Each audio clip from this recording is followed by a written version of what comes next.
searched the world, but it couldn't fill me. Man's empty praise and treasures that fade are never enough. Oh.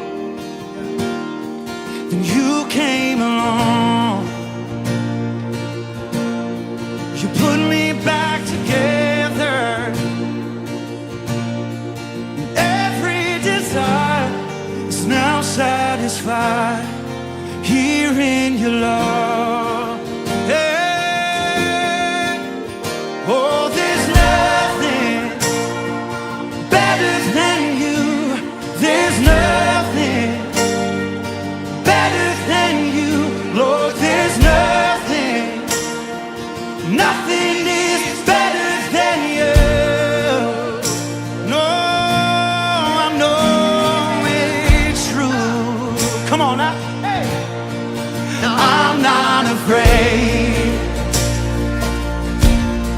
to show you my weakness, hey. My failures and flaws. Lord, you've seen them all, and you still call me friend. Yeah. 'Cause the God of the mountain is the God of the valley. There's not a place your mercy and grace won't find me again. Come on now. Oh, there's nothing better than you. There's nothing, oh, better than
Good morning, church. It's a blessing to be able to wake up today and praise our Lord this morning. I would like to share a Bible verse with you all coming from the book of Psalms, chapter 105, verses 2 to 3. Sing to him, sing praise to him. Tell of all his wonderful acts. Glory in his holy name. Let the hearts of those who seek the Lord rejoice. Before we sing praises to our Lord, let me open up with prayer. Dear Heavenly Father, Lord, we thank you for your love and mercy. I pray that you will be in the hearts of all my sisters and brothers in Christ as we sing praises to you. May your grace and love continue to protect us and guide us during this time. I pray all of this in your name, Jesus, amen.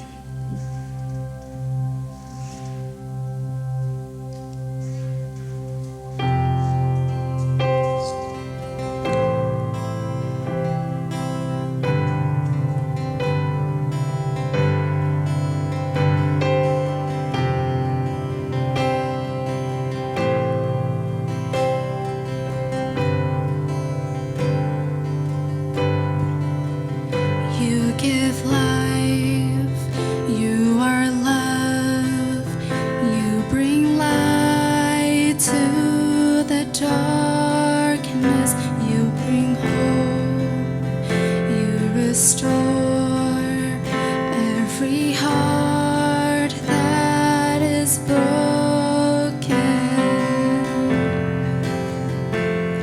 And great are you, Lord. It's your breath in our lungs, so we pour out our praise. We pour out our praise. It's your breath in our lungs, so we pour out our praise to you only.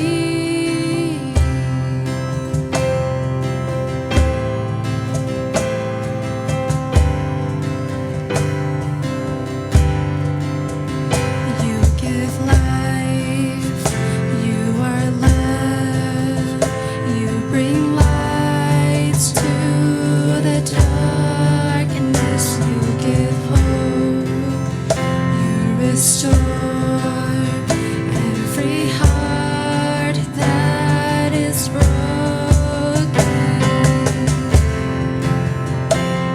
And great are you, Lord. It's your breath in our lungs, so we pour out our praise. We pour out our praise. It's your breath in our lungs, so we pour out our praise to you only.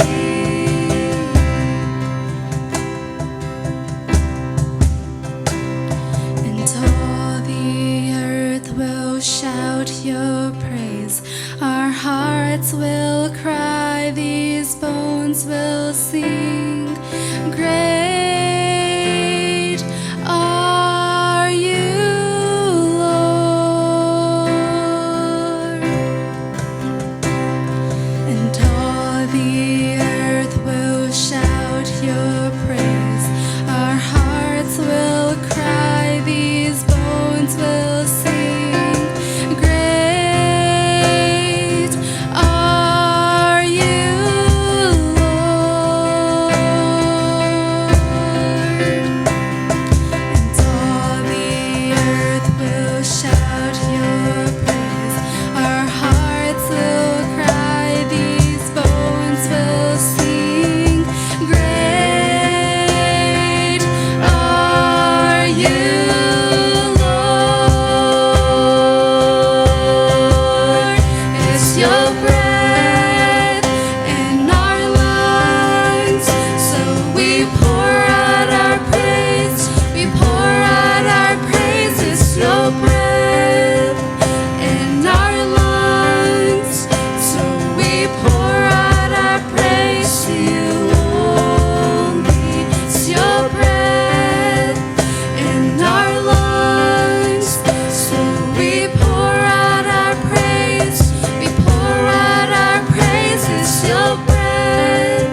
between us.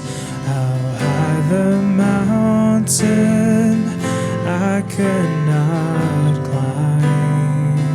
In desperation, I turned to heaven and spoke your name into the night.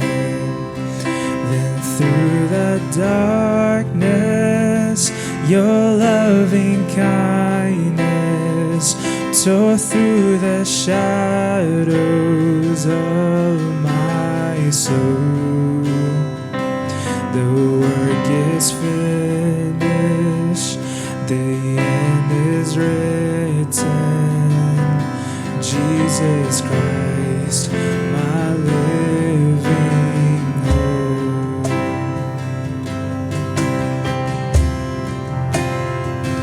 Who could imagine so great a mercy?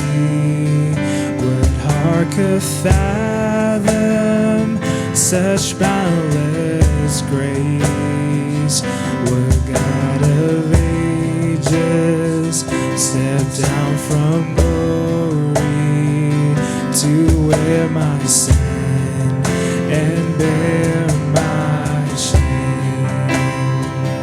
The cross has spoken, I am forgiven. The Kings of Kings calls me his own.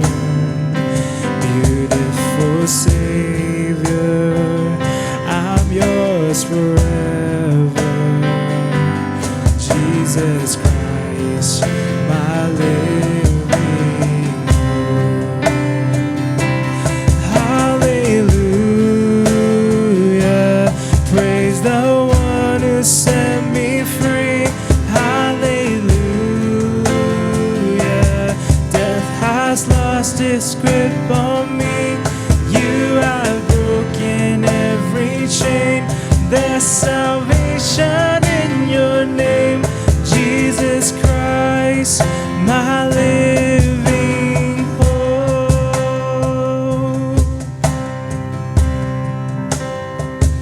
Then came the morning that sealed the promise. Your buried body began to breathe. Out of the silence, the roaring lion declares the grave has no claim on me. Then came the morning that sealed the promise. Your very body begins to breathe. Out of this silence, the roaring lion declared the grave has no claim on me. Jesus, yours is the victory. Oh, hallelujah, praise the one who set me free. Hallelujah, death has lost its grip on me. You have broken every chain. There's salvation in your name, Jesus Christ, my living hope. Hallelujah, praise the one who set me free. Hallelujah, death has lost its grip on me. You have broken every chain. There's salvation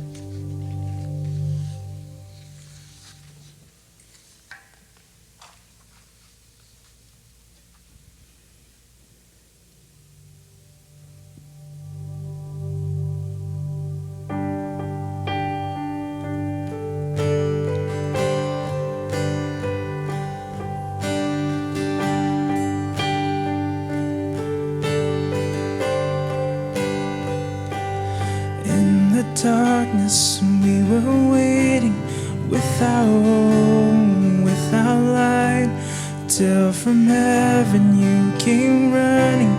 There was mercy in your eyes to fulfill the law and prophets.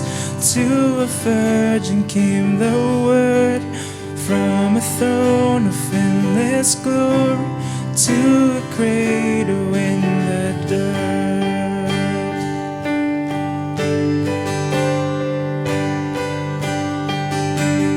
Praise the Father, praise the Son, praise the Spirit, three in one. God of glory, majesty, praise forever to the King of Kings.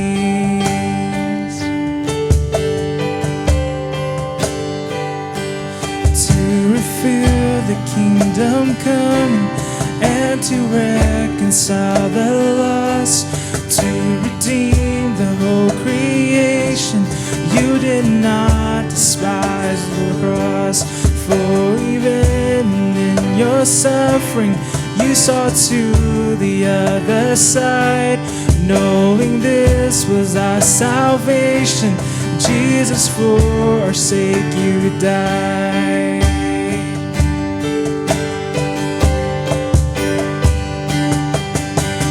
Praise the Father, praise the Son, praise the Spirit, three in one. God of glory, majesty, praise forever to the King of Kings.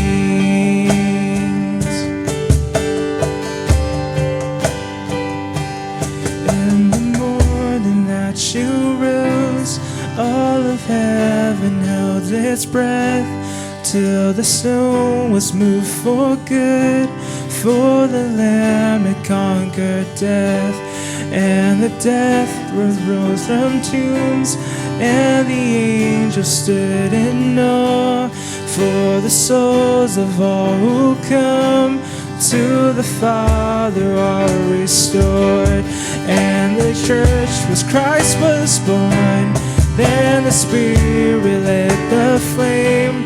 Now this gospel truth of old shall not kneel, shall not faint.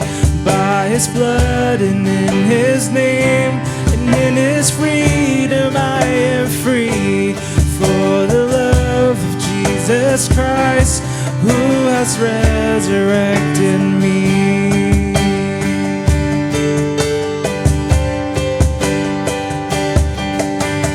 Praise the Father, praise the Son, praise the Spirit, three in one. God of glory, majesty, praise forever to the King of Kings. Praise the Father, praise the Son, praise the Spirit, three in one. God of glory, majesty, praise forever to the King of Kings. Praise forever to the King of Kings.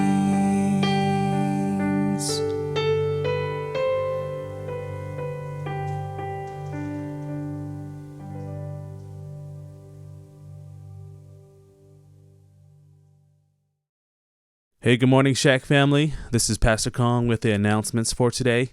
First on the announcements is about Lou. Today is the final day to sign up for LHU. Please contact Pastor Jay if you would like to attend. The final roster will be posted on our Facebook. Pastor Jay will be shopping for airfare tickets in the next few weeks and will contact everyone. Next on the announcement is about communion next Sunday, February 7th, during service. If you would like to partake in communion with us, please prepare your bread and cup before service and join us for communion in remembrance of our Jesus Christ. That's all for our announcements for today. Thank you, church. See you guys next time.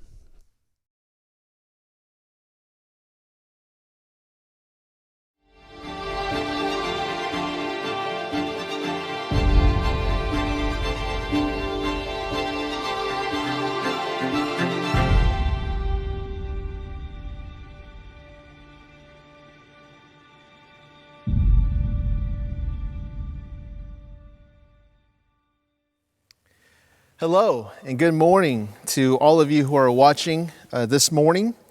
I'm super thankful for the opportunity to worship with you all. Also thankful for the Lord's goodness and His blessings. Even when we feel like He isn't there, He still is. He doesn't abandon us because He's a good Father indeed. So amen to that. This morning, as we join together for corporate prayer, I want to share with you all an update. The other week we prayed for some of our missionaries who are serving in the Republic of Congo, and how there was an attack that had happened. There's been an update on the website, and I wanted to share with you all about that situation. Here's what it says. Thanks to all who prayed for Pastor Willie's teenage son who was attacked with a machete. He was released from the hospital and returned home. He will have a long recovery, but he is on the mend. So praise God for the good news. I'm grateful about this update and hope that his health will improve, and that, those problems over there that they encounter, that those things will definitely get resolved. This week, I'd like for us to continue to pray for the different people groups that the CMA is working with. This includes people in the Mediterranean area. Countries or nations that are included are the following: Tunisia, Libya, Morocco, Egypt, Syria, Palestine, Jordan, Lebanon, Iraq, Israel, and Albania. And it's not just for these countries, but because of a lot of chaos and civil war and violence, there are actually a lot of refugee settlements in some of these countries. And of course, we have CMA workers who serve over there. Many of which I do not know because, of course, if their identities were revealed, it would put them in danger. So as a church, I'd love for all of us to just pray for them, pray for the work that God is doing with these people, that the gospel message will be proclaimed and that people will come to know Jesus and that lives will be changed, all right? So that is our prayer this morning, a prayer for the Mediterranean area. Let's go to the Lord.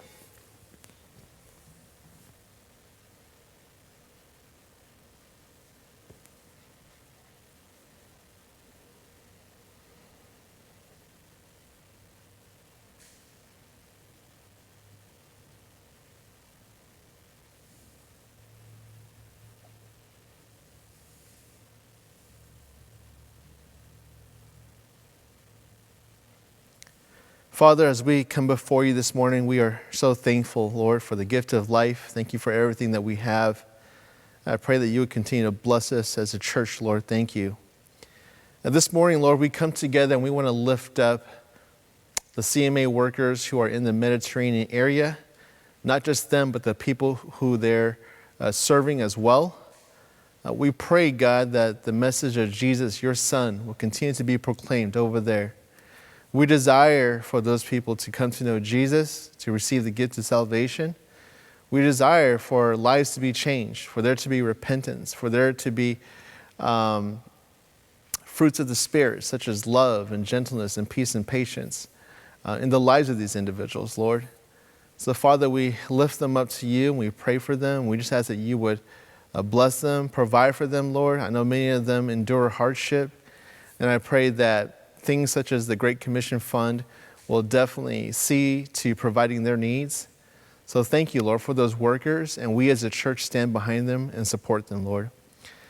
This morning, Lord, as we come together and gather for corporate worship, Father, I pray that you would continue to bless our time with each other through the songs, through the word, through everything, Lord.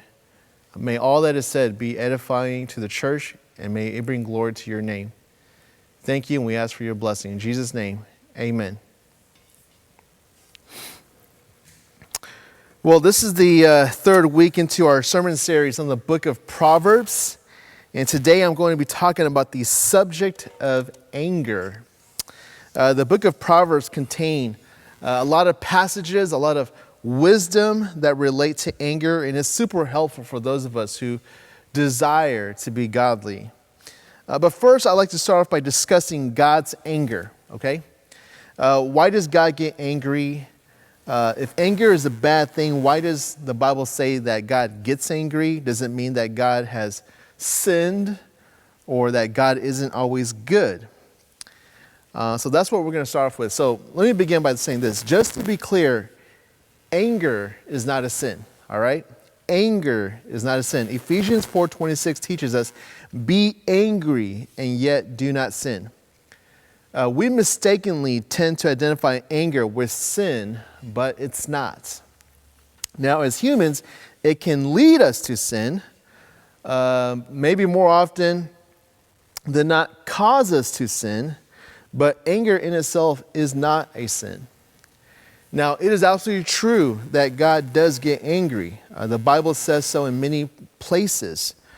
For example, if you look at the relationship between God and the Israelites, Numbers 32 verse 13 states, so the Lord's anger burned against Israel, and he made them wander in the wilderness for 40 years until the entire generation of those who had done evil in the sight of the Lord was destroyed. So God does indeed get angry, and usually when God gets angry, there are consequences. Not because God is mean or unjust, it's actually because he is perfect and holy. It is said that God's anger is an expression of his justice and love. For example, in the Bible passage that was just read about the Israelites, why did God's anger burn? It was because they committed evil in the sight of the Lord. And this is after God had saved them, right? This was after God had saved them from Egypt. This was after God specifically gave them commands to obey his commands. So God wasn't angry just to be angry. The people violated and sinned against God, and therefore, as a result of God's holiness, he was angered and enacted justice. The other night, my wife and I, we were watching this movie about World War II, and we saw the inhumane treatment of the war prisoners at that time. How they took families, separated them, and worked them to death, even brutally killing them too as well, men, women, and children. What would be the appropriate emotion in response to that? Sadness for sure, right? But anger too, because that anger is a response to injustice. That anger is a response to injustice. But imagine the opposite, right? Imagine if we saw and we witnessed all those things. We witnessed something so terrible and tragic, but we weren't angered by it. Somehow we were able to dismiss it. Would that be right? Would that be appropriate? I don't think so. You might describe someone like that as being hollow or heartless. So God's anger is a response to the injustice that is committed because he is a holy, perfect, and righteous God. If God did not feel that way, then God could not be all those things that I just mentioned. Now, I want to be clear that we should not associate our experiences and emotions with God's anger. I want us to be crystal clear about the fact that God is holy, and you and I, we're not. You and I are sinful, therefore our anger is stained with sin. Our anger is corrupted by sin. Now, does it mean that our anger is always sinful? No. As I read earlier in that passage, how it is possible to be angry, yet not sin. But our anger has been affected by sin, so it can cause us to sin. For example, when we get angry, our anger could be characterized as being irrational.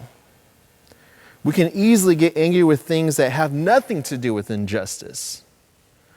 For example, maybe someone lovingly told us the truth about something that we were doing wrong. And rather than being open to the criticism and acknowledging the correction, we get angry at the person and it becomes personal. We begin despising the person, and our anger boils to the point where we even lose respect for that person. Maybe we no longer want to associate with them or be friends with them anymore. That's how human anger can be, because it's been contaminated with sin. It can be irrational.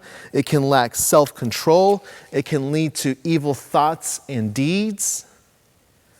Our human anger is not just directed towards those things that are unjust, but also those things that can be good and righteous, because our anger is, of course, flawed.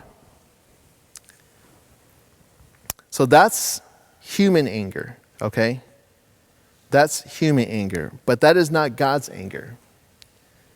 God is perfect, and so are all his attributes and characteristics. Psalm 103 verse 8 says, "The Lord is compassionate and gracious, slow to anger and abounding in mercy." The Lord is all those things. Sometimes we only see or admire the compassionate part, right? The gracious part, the merciful part. And we fail to see the anger part. If that's what we've done, then we don't actually recognize God for who he really is and all that he is. Because all those traits working in conjunction with each other is actually a part of God's goodness. And we believe and worship God for all those things.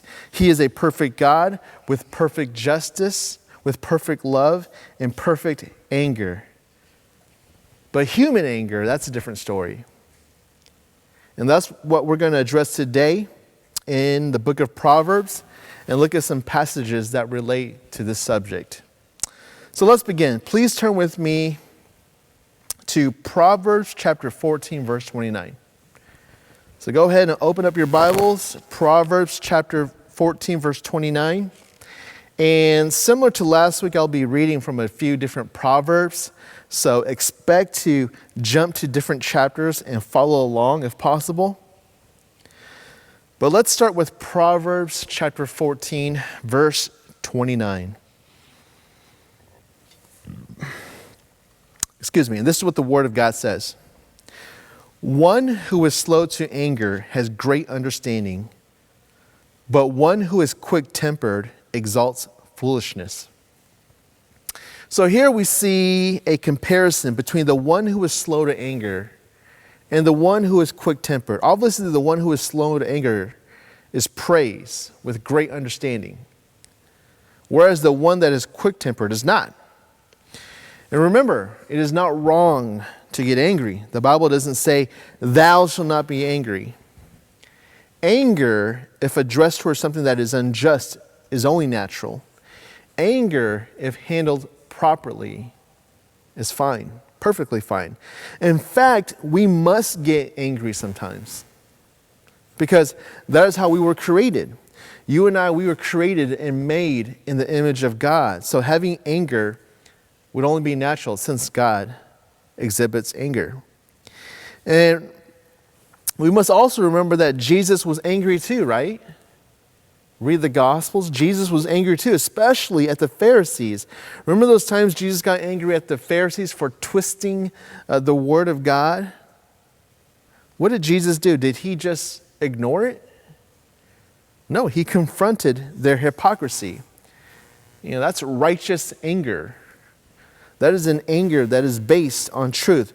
But remember, we're not Jesus, all right? So anytime we feel or sense that something is unjust or something wrong has been committed, we can't just go around and displaying that anger. We have to be able to exercise self-control. We have to be patient and hold back. We have to really think through what we're going to do, what we might say, or how we're going to say it. Because if we don't think through that, right? If we don't exercise that self-control, bad things can happen, right? We can end up doing something that is foolish. We may even end up doing something that is regrettable. And I imagine that we've all been in those situations. I know I personally have. I know I've been in a number of situations where I've been quick-tempered, like when it comes to being a father to my son, Sam. Sometimes scolding him when I needed to be more caring or more patient. I know I've said things to my wife during our arguments when I should have just kept my mouth shut. Regrettably, I've even said some things very critical as a pastor to church members, and I wish that it had never happened because it's a very hard lesson. But that's what can happen as a result when you are unable to exercise self-control over your anger and other emotions. And it's hard. Not always easy to restrain yourself. It takes an incredible amount of strength. In fact, look at what Proverbs chapter 16, verse 32 says, okay? Turn with me there. Proverbs chapter 16, verse 32. It says, "One who is slow to anger is better than the mighty, and one who rules his spirit than one who captures a city." When you think of a mighty person, what do you think of? You think of a person who is strong, right? A person who is powerful. But it says here, the person who is slow to anger is better than that person. Why is that? Because what this proverb is illustrating is just how much strength and power is needed to slow your anger, to demonstrate self-control. If you are someone that can control yourself or can rule over your spirit, you have more power and strength than those that can even capture or overpower a city. So often we hear or read about people who have become so powerful, so successful. It's as if they've conquered everything and achieved it all, only to end up destroying their lives, their legacy, because they lacked self-control in one area or other. Church, it is better to be slow to anger. When something happens, whether it happens to us or someone else, think about it for a moment. Don't rush to judgment. Process everything before speaking out. Be able to restrain yourself from speaking and saying something that isn't edifying or going to help the situation. Because if you don't, it can end up ugly. It can be like pouring gasoline on a fire. Things can get out of control real quick. In fact, let's see what the Proverbs also say as it concerns this. Go ahead and turn with me again to Proverbs chapter 15. Proverbs chapter 15, verse 1.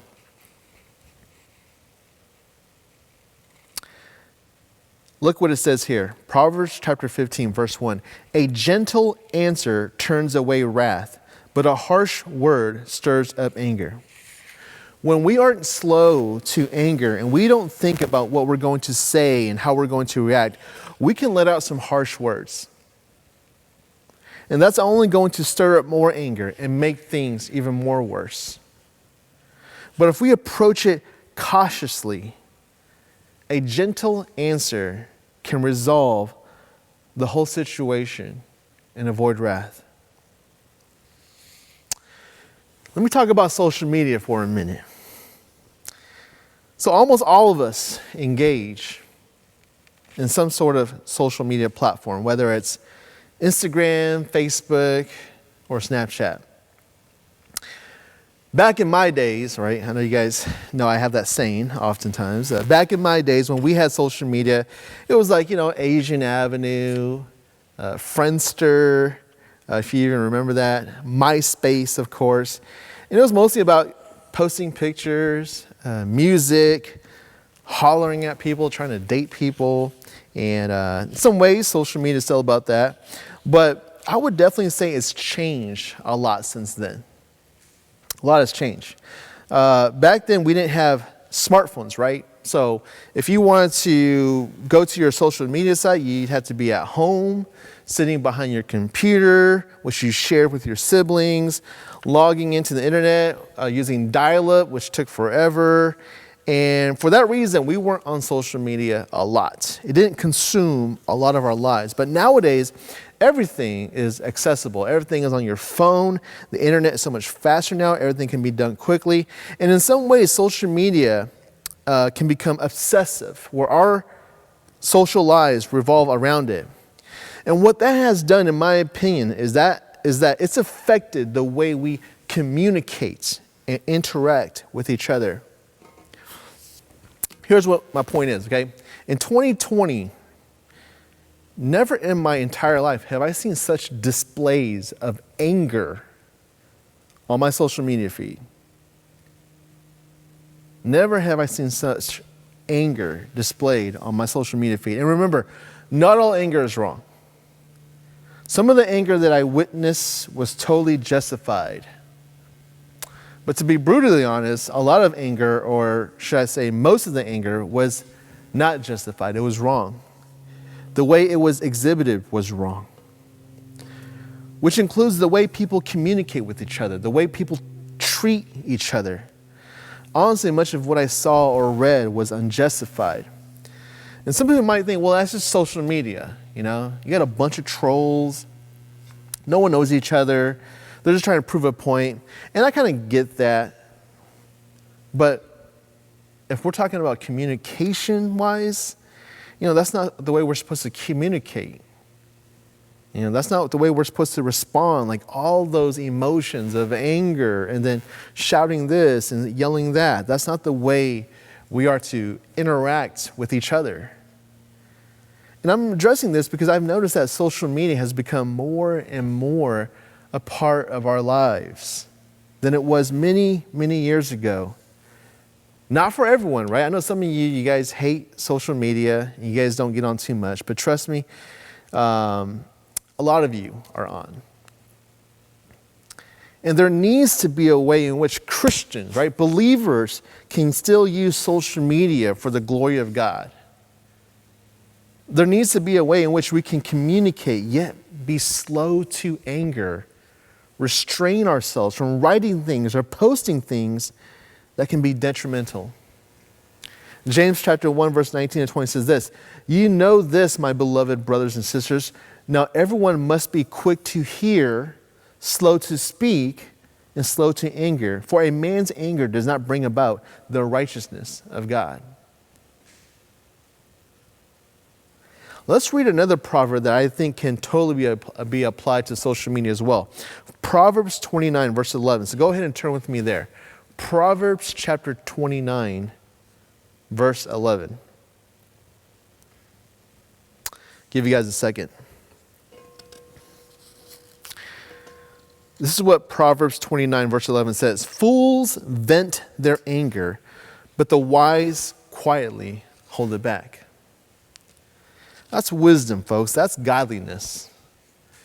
If there was ever such a thing as social media training 101, I'd probably recommend that this be the first topic that's addressed. Exercise caution and restraint when it comes to social media and communicating with each other. Again, I've seen so much hurt, so much destruction because someone just couldn't control themselves. And they just blurted some things on social media, only to delete it later. However, the damage was already done. And again, if I can be brutally honest, I hate using social media as a way to dialogue with others, and I try to avoid it as much as possible. There's just the risk of too many misunderstandings.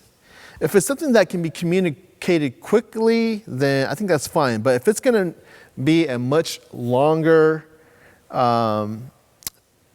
conversation or debate or whatever, then it's probably not the right platform. Because if we really think about communication on social media, there's so much more than just the words itself, right? There are the nonverbals too. Like there's the body language, the posture, the expressions on our faces. When we communicate on social media or we chat or we text, we can't see those things. But if we're in person, we can. And that's why, with texting and chatting and those kind of things, that's why we have emojis, right? That's why emojis are so popular. Because we can't communicate those nonverbals online, so we come up with these emojis to get our point across. So what is my recommendation? My recommendation is this: if you want to get real, right, connect with people and have a face-to-face conversation with people, get involved, get to know people, try to really understand where they are coming from. Listen to their story. I'm not saying you have to agree with them. I'm just saying it's better to talk things out in person as opposed to having a shouting match online. Doing stuff like that stirs up so much anger. I've seen it. It's so easy to sit behind a keyboard and type stuff. It's much harder to actually dialogue in person. But if you really believe what you believe in, and you take it seriously, try your best to have an actual discussion. And if the other person doesn't want to, then they're not really interested in the truth, or they're not really interested in coming to a resolution. Don't waste your time, your words, your emotions on a person like that. Not to drag this on, but within the last couple of years, there have been some disagreements, even among Christians, pastors, church leaders included, about theology and practices. I've seen it played out on social media as well. This group claims they have it right. This other group claims to have it right. What I witness is a lot of unkindness, a lot of anger, a lot of resentment. This is from church leaders as well, all over the place. And yes, I believe and have my convictions. I certainly have my disagreements. But I also believe in having healthy, meaningful conversations, as opposed to those quick one-sentence Twitter statements that can be so misconstrued and trigger so much anger and emotions. So church, let me remind you, okay? To be angry is not a sin. If you have anger, it's not a sin. It's not a sin when we witness something unjust happening and am angered by that event or situation.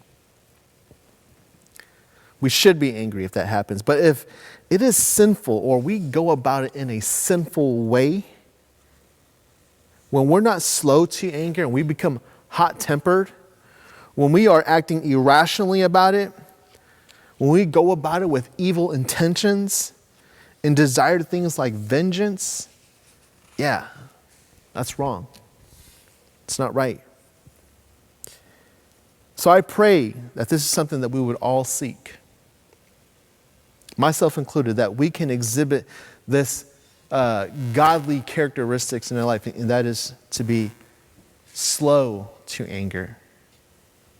Always remember that the fruit of the Spirit, okay, is love, joy, peace, forbearance, kindness, goodness, faithfulness, gentleness, and self-control.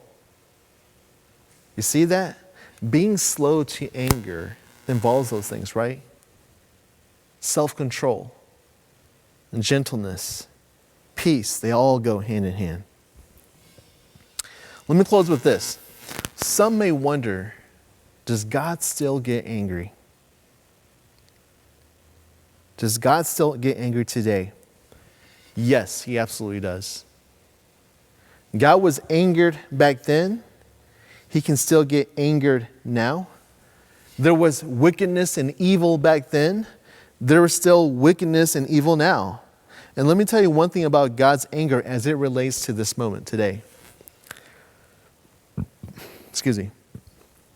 Romans chapter 1, verse 17 and 19 says, or verse 18 and 19 says, "For the wrath of God is revealed from heaven against all ungodliness and unrighteousness of people who suppress the truth in unrighteousness, because that which is known about God is evident within them, for God made it evident to them." What this passage is saying is that God's anger, God's wrath, God's justice will be directed at all things that are ungodly and unrighteous, including people. All people are without excuse when it comes to knowing God because God has made himself known to them. He even says here, what is known by God is evident within them, therefore there's no excuse. No excuse for not knowing God. In the end, whether we die or the end of the world comes, all right? In the end, all of us will have to face the judgment of God. We will stand before God and we'll have to answer for all the unrighteous and wicked things that we've done in our lifetime. No one is going to be able to avoid that or escape that. And for those who have not repented and turned away from their wickedness and believe, they will experience the wrath and anger of God. They will experience fire, torment, and destruction. That is the bad news. That is the bad news for anyone who has not come to faith. But if you want to believe, all right, if you're listening today, you want to believe, or if you believe already, then here's God's promise for you. Romans chapter 5, verse 8 to 9. "But God demonstrates his own love toward us, in that while we were sinners, Christ died for us. Much more then, having now been justified by his blood, we shall be saved from the wrath of God through him."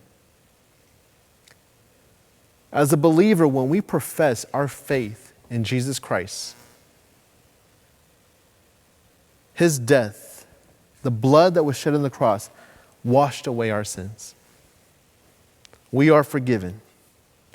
In other words, the death of Jesus satisfied the wrath of God. That's why that beautiful song, "In Christ Alone," says, "Till on that cross as Jesus died, the wrath of God was satisfied. For every sin on him was laid. Here in the death of Christ, I live." God has not changed. He is still a God of wrath and anger, and his wrath and anger will be poured, demonstrated to all who are unrighteous and practice wickedness. But if we believe and have faith, Christ took upon the cross that punishment and wrath that was meant for us. And as a result, we will never experience his wrath and punishment. So praise God. Praise God for his amazing love that he's shown to you and me through Christ. Let's pray. Father, we just come before you and we just want to say thank you so much, Lord. Thank you for your son, Jesus Christ, who went to the cross, died for our sins. We were supposed to be punished for our wicked deeds, but he traded places with us, and he was punished as a result. And today, we are free of that punishment. We are declared innocent. We are not guilty of such things because of the perfection of Jesus Christ and his death.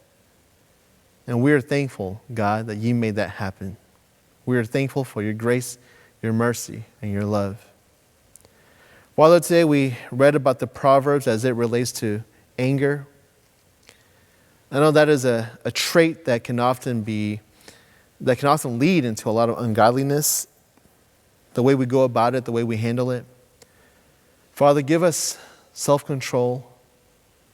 Give us peace. Give us gentleness through the Spirit. Help us, Lord, to just continue to follow you and to be more like your son, Jesus Christ. Father, I pray for our church.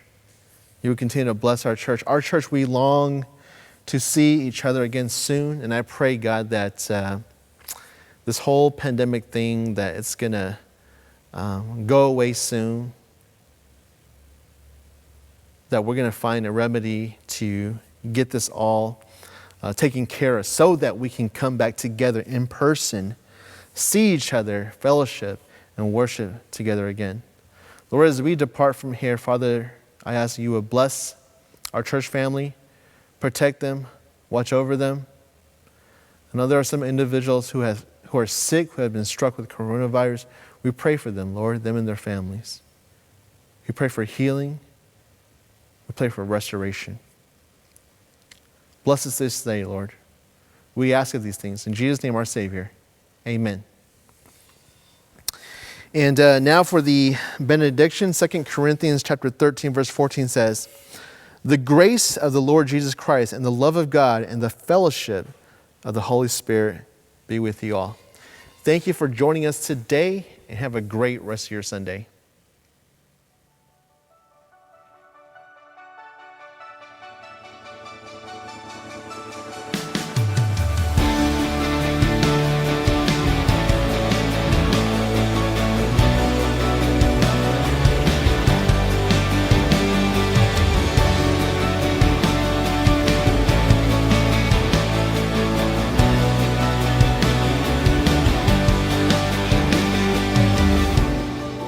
Voice of our God, it echoes above the nations, the wayward and lost are summoned with open arms, sent to know and be known, clothed in his robes of mercy, to welcome us soul. Now that all is forgiven, there's no greater love, no stronger hand, no mountain high enough to withstand the greatness of a king who died for me forever. There's no greater love. There's no greater love. Our feelings, your truth, are waging a constant battle, but still you pursue. Yes, you do. Redemption of hearts, revival, remind us again when our orphan hearts are wandering, Messiah and friend. Just what it cost you, Jesus. There's no greater love, no stronger hand, no mountain high enough to withstand the greatness of a king who died for me forever. Yes, there's no greater love. There's no greater love.